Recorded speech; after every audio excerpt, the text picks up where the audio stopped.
The biggest difference between what I was doing in the church and now what I'm doing as chaplain is having good, solid answers at the spur of the moment. Because you're sitting on a suicide scene and someone looks at you and says, "Do you think my loved one is in heaven?"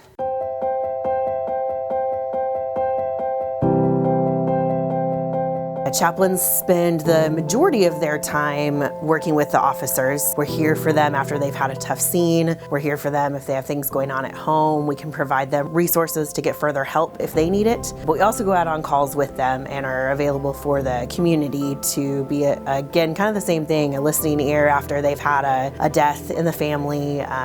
We sit with them while the officers do their investigation. I never would have dreamed that I would work with police officers. I used to be the youth pastor at Moody Methodist Church, and we had officers that worked in the evenings, and when the officers would come in, I was often still working, so I would go get them food, and we kind of developed a relationship, got to know them, and one of them, Officer Condi, started talking me into trying to come do a ride-along. I had a ride-along one night that was really just instrumental, and some things happened that really just made me see the value of chaplains and see that this was an important role. Definitely always saw myself kind of hanging with teenagers in the church, but I absolutely love getting to be with the officers. Yes, this is a new position. It was created last September is when I started, and it's grant funded, and so it definitely will continue through the end of next year with definite hopes that it goes on beyond that.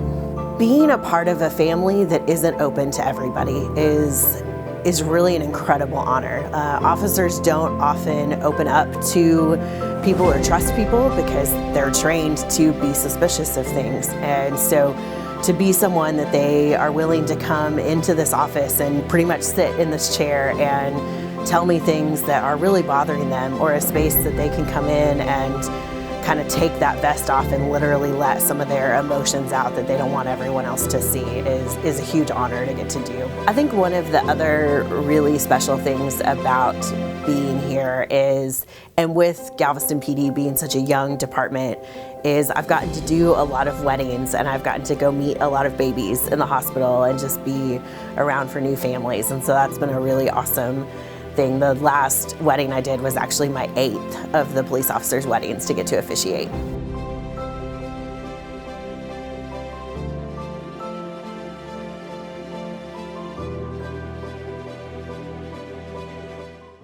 Actually, I was on a scene one night, and this has been quite a while ago, and it was a gentleman had come home and found his wife had passed away, and by the time I arrived out there, his daughter was there, and one of the practices the officers and the medical examiner usually have is to take any jewelry off of the person, and if the family wants it right then.